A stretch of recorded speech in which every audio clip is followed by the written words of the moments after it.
Nomor 1. Apa yang dimaksud dengan etika, etiket, dan moral? Etika berasal dari bahasa Yunani yaitu ethos yang artinya akhlak, watak, cara berpikir. Etiket berasal dari bahasa Perancis yaitu etiquette yang artinya kartu undangan, dan moral berasal dari bahasa Latin yang artinya cara hidup. Etika adalah suatu ilmu yang membicarakan masalah perbuatan atau tingkah laku manusia. Sedangkan etiket adalah sopan santun dalam pergaulan baik menggunakan bahasa maupun tingkah laku.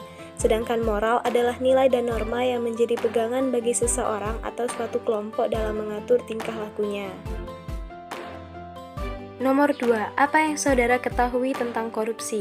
Kata korupsi yang sering kita dengar berasal dari bahasa Latin yaitu corruptio corrumpere yang artinya rusak, memutar balik, menyogok. Korupsi adalah suatu perilaku yang menyalahgunakan jabatan, wewenang, kekuasaan untuk menguntungkan diri sendiri dan dapat merugikan orang banyak. Korupsi ini sudah ada sejak zaman VOC yang merupakan salah satu faktor bangkrutnya VOC. Perilaku korupsi ini dapat dilakukan oleh siapa saja mulai dari pejabat publik, politikus, atau pegawai negeri. 3. Faktor-faktor apa saja yang menyebabkan timbulnya tindakan korupsi? Tindakan korupsi ini dapat terjadi dikarenakan beberapa hal, seperti yang disebutkan dalam teori korupsi oleh Jack Boulogne-Ghosn teori cost-benefit model, teori willingness and opportunity to corrupt, dan berdasarkan motivasi pelaku.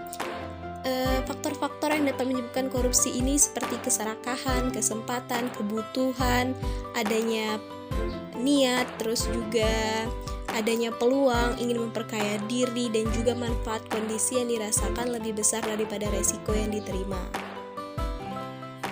4. Apa dampak dari timbulnya korupsi bagi negara?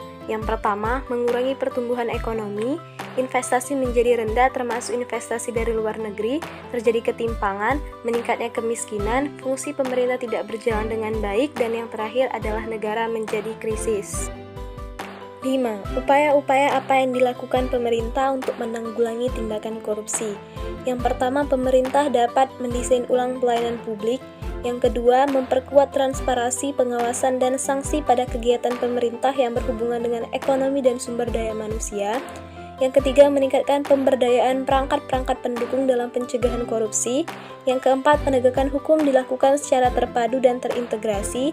Yang kelima, penjara kadang tidak dapat membuat koruptor jera sehingga harus diberikan sanksi moral dan juga dengan mencabut hak terdakwa kasus korupsi.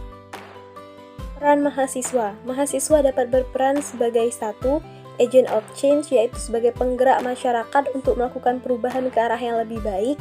Yang kedua, sebagai guardian of value, untuk menjaga, membawa, dan menyebarkan nilai-nilai masyarakat. Yang ketiga, sebagai iron stock, yang harus memiliki kepribadian yang baik karena merupakan generasi penerus bangsa. Dan yang keempat, sebagai moral force, yang artinya mahasiswa harus mencerminkan nilai karakter terbaik sesuai dengan tingkatan intelektualnya. Dan terakhir, sebagai social control, yang diharapkan menjadi pengontrol sebuah kehidupan sosial masyarakat.